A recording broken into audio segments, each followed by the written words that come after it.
allerseits und willkommen zur Bausatzbesprechung des deutschen Stabspersonals von ICM im Maßstab 1:35. ICM und auch andere Hersteller haben ja relativ viele PKWs herausgebracht im selben Maßstab und viele wurden da ja auch während des Krieges requiriert als Stabsfahrzeuge. Und möchte man jetzt so ein Fahrzeug im militärischen Kontext in Szene setzen, dann hat man hier ein paar hübsche Figuren, um das eben machen zu können. Set enthält 4 Figuren, wie man sehen kann. Hier einmal ein Fahrer, der die Tür aufhält, dann einen hohen Offizier, ich schätze mal General, sein Adjutant und hier noch eine Dame, die den Kaffee bringt oder so, keine Ahnung. Also es zeigt sozusagen die Kollegen hier auf dem Weg zu ihrem Stabsfahrzeug. Okay, dann schauen wir uns das mal näher an. Wenn man dann die Schachtel öffnet, findet man hier eine kleine Bauanleitung und einen Gießast, der sehr ordentlich in einer Tüte eingepackt ist. Aber genau genommen sind hier eigentlich keine Teile vorhanden, die irgendwie beschädigt werden könnten, aber trotzdem sicher ist sicher. Die Bauanleitung ist auf Russisch und Englisch verfasst. Hier haben wir nochmal eine Übersicht von allen Teilen. So wie ich das erkennen kann, sind die Teile nämlich am Gießast nicht nummeriert. Und so kann man dann hier nachsehen, welches Teil man braucht. Allerdings sind die Figuren nicht weiter kompliziert. Ich denke, die kann man ohne Bauanleitung auch zusammenbauen. Dann hat es hier eine Farbtabelle, die bezieht sich nur auf Model Master Farben. Und hier hinten dann sozusagen die Bauanleitung und Bemalungsanleitung.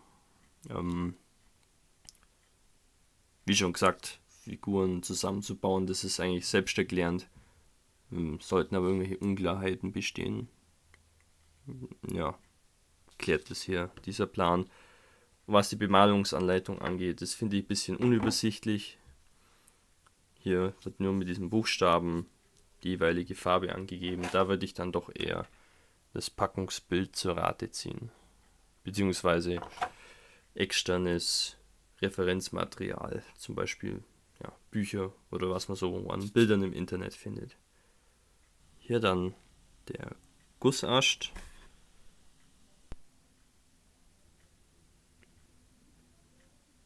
Also ihr seht, die Details sind sehr schön, besonders bei den Gesichtern. Aber auch die Uniformen haben eigentlich alles, was man so sich wünschen kann.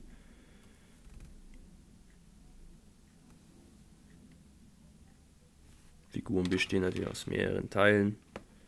Bisschen Spachteln hier und da wird wahrscheinlich nötig sein, aber das ist jetzt nichts Unlösbares. Hier haben wir nochmal ein paar Uniformdetails. Das ist hier der Adjutant. Da sieht man hier schön das Lametta hängen und auch ein paar Orden und so weiter. Auch an der Schirmmütze ist alles dran. Ganzen Nähte an der Kleidung. Ich kann jetzt keine Fischhäute sehen und der Grat sollte minimal sein. Das wird sich mit dem Messerrücken relativ leicht abschaben lassen. Auch die Pistolentasche sieht ganz gut aus. Ich persönlich finde ja, je mehr Details eine Figur hat, desto besser. Und das ist jetzt hier eigentlich ganz gut, weil da tut man sich beim Anmalen einfach leichter. Wenn man sich jetzt zum Beispiel die ganzen Orden ansieht, hier an der Uniform, da muss man nicht viel mit Farben tricksen, sondern man malt es einfach an. Später kommt ein Wash drüber und dann ist das schön betont und man sieht alles. Also bin beeindruckt, das macht alles einen sehr soliden Eindruck. Und die Figuren sind ja auch nicht mal teuer. Sehr schön. Alles in allem Figuren mit hervorragenden Details.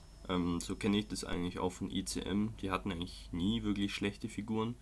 Aber die hier sind wirklich erstklassig, besonders die Gesichter sind so ziemlich das Beste, was man bei Plastikfiguren so finden kann.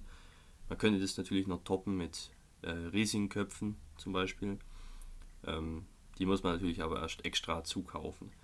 Also so aus der Schachtel gebaut, auf jeden Fall fabelhafte Figuren. Der Preis ist sehr attraktiv, sind um die 8 Euro. Das ist eigentlich ganz okay. Bei anderen Figurenherstellern würde man natürlich noch mehr Zubehör bekommen in Form von Ausrüstungsgegenständen, aber das brauchen die Figuren eigentlich hier natürlich nicht. Und ich finde, der Preis ist dann nach wie vor eigentlich schon gerechtfertigt. Alles, was unter 10 Euro bleibt bei 1:35er Figuren, finde ich eigentlich ganz okay. Also, wer so Interesse hat an so einer Szene mit einem PKW, oder man könnte jetzt auch den Typ weglassen, das gäbe ja auch schon mit den 3 Figuren eine recht schöne Szene, dem kann ich das wärmstens empfehlen. Das ist sicherlich kein Fehlkauf. Dann bedanke ich mich fürs Zuschauen und man sieht sich im nächsten Video. Euer Hamilcar Varkas.